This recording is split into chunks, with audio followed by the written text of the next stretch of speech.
Wow. Are you old enough to remember this?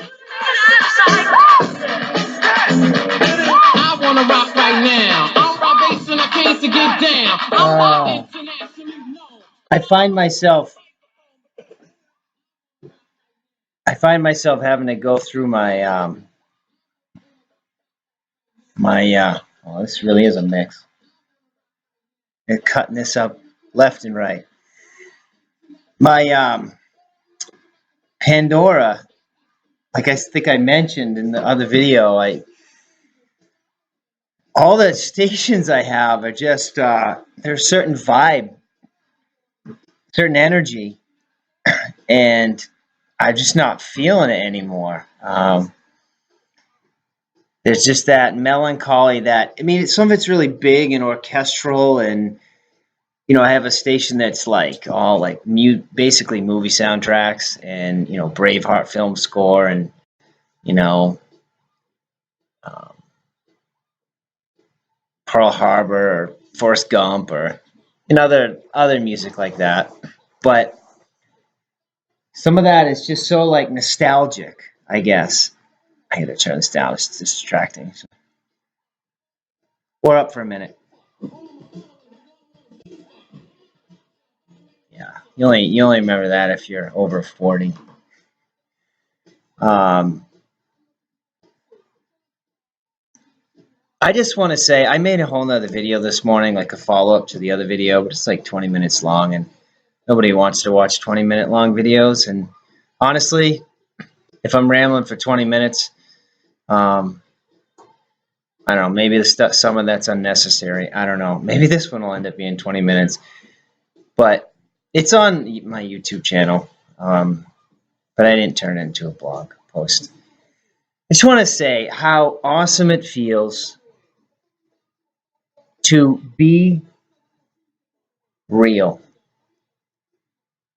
I'm going to pause this because I'm going to want to dance around the rest of that later.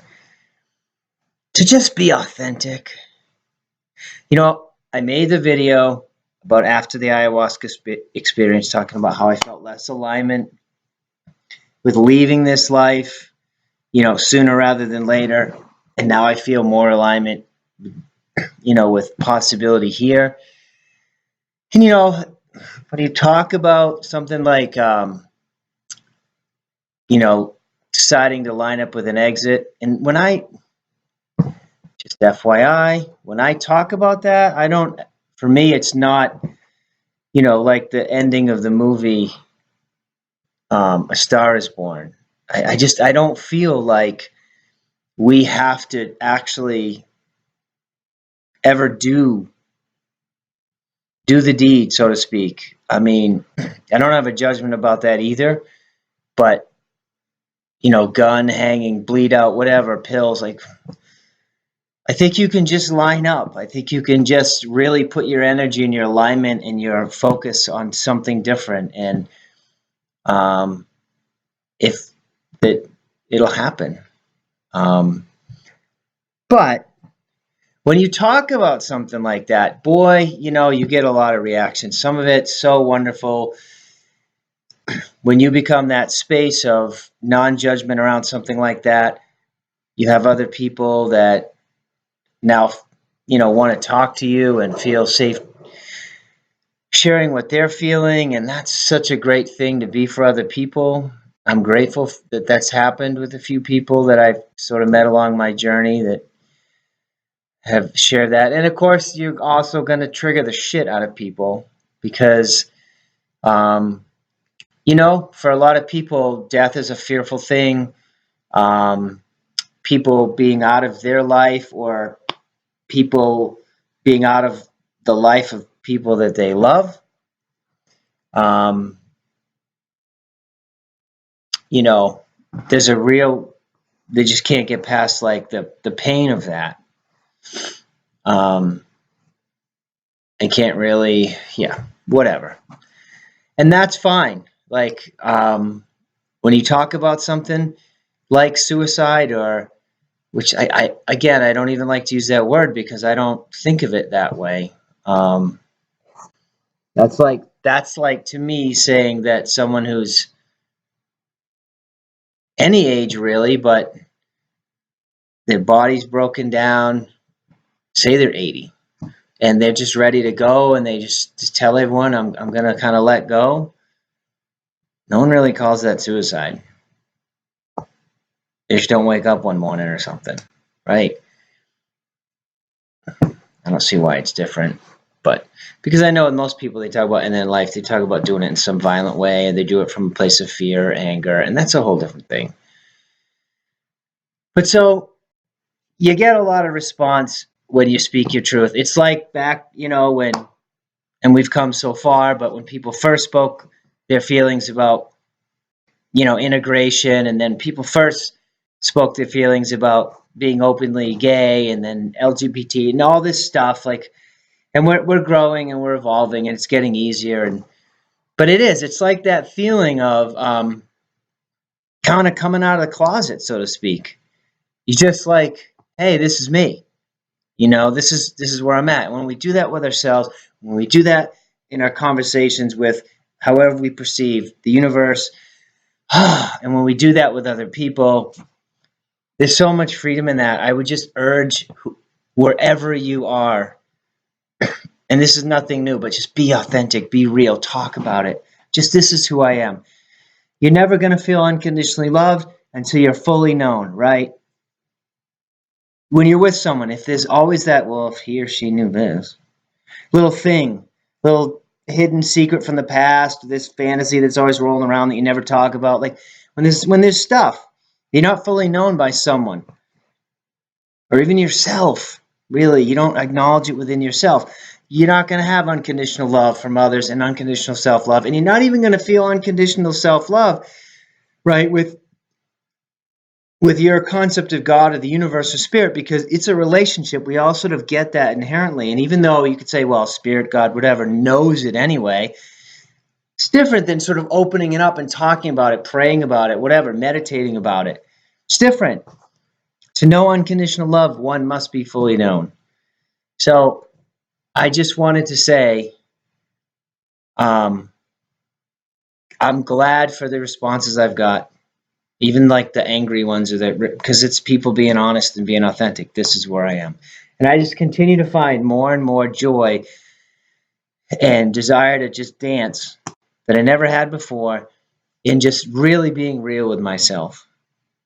Not just about that, it like life, the big life picture, but where I want to be, where I want to go, what I want to do, um, what I want my role to be. Get really sifting through a lot of that and getting more and more honest with myself and with others, and it just feels good. Feels really good. Authenticity is the best medicine because it's the deepest form of self-love. Be real, be honest, be yourself, and watch how fast that freedom,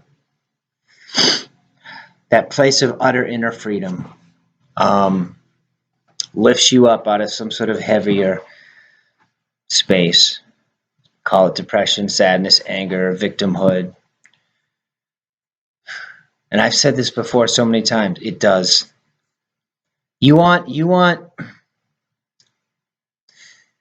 For those of you that do get really concerned when people talk about ending their life, before they're 80 years old, or before they have, pancreatic cancer or something, here's your best suicide prevention. I'm talking from experience. I'm talking about how things feel when they're said to me, and what lifts me and what makes it even worse. When you come at someone who talks about depression or suicide like there's something wrong with you and I got to fix you, and you sort of really, by your energy and your words, you're saying, yeah, what you want is not an option. There's no freedom in that. And honestly, it doesn't help. It doesn't help. We are free souls, free hearts. And when we know we have freedom, that's what lifts us up. The best thing you can say to someone is, well, wow, that would really be hard for me if you did that. But I love you and I want you to know that you are free and you're worthy of any choice you make. I mean, isn't that what we say as a parent if our child wants to go off to war with a possibility of dying in an armed conflict? I know it's a little bit of a different analogy, but there's a part of us that would be like, no, no,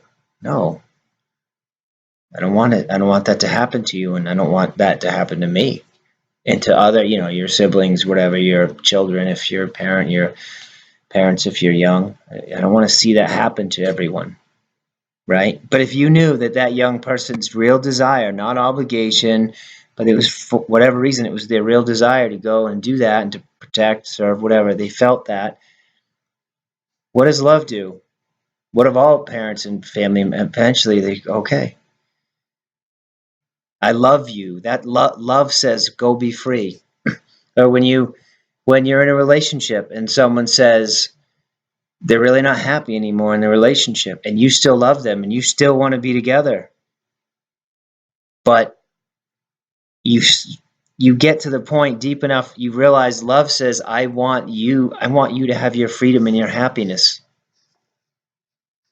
And you let them go, right? When you love something, you set it free.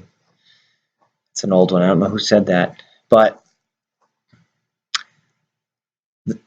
again, those aren't exact analogies. um, but hopefully you get the point, right? Love has no fear, and love isn't possessive. Love sees things differently. What is life without freedom? What will you do without freedom? Will you fight? No, we will run. Run, and you'll live. But many years from now, lying in your beds many years from now, would you not trade all the days? All right, I could go on. I think I know that whole scene. But it's a point, right? And you could say, well, we don't have, no one has that kind of freedom. We have freedom. We want freedom, but we're not actually that free. I would disagree. We are. And what is life without pure and utter freedom? That's the energy that people soar with.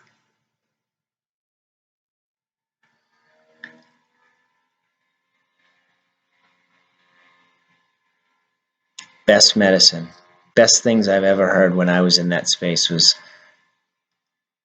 man, I'd miss you, but if that's what you want to do, lifts you right up. Not the opposite. Just saying. Authenticity feels so good. Have a great day. I'm going to get back to Rob Bass. Good night.